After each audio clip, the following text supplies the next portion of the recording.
Disyembre 24, 2020, Huwebes. Umagang panalangin. Makapangyarihang Diyos, pinupuri at pinasasalamatan ka gabi't araw. Nais namin, lagi ka kasama sa bawat galaw namin. Humihingi kami ng tawad sa mga kasalanan, sinadya man o hindi. Salamat, Panginoong Hesus, at sinagip mo kami at inako lahat. At ngayon, malugod ka naming tinanggap.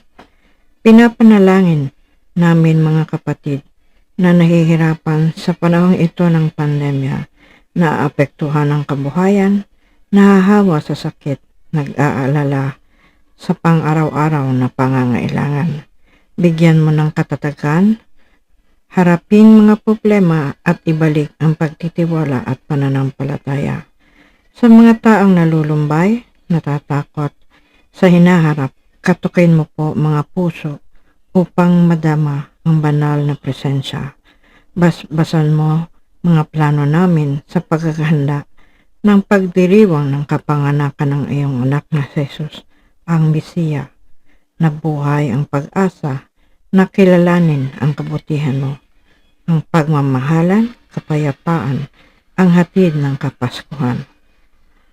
Salamat po sa protection, paggiya sa landas na matuwid, provision, kalakasan, karunungan at kagandahang loob at pag-uugali.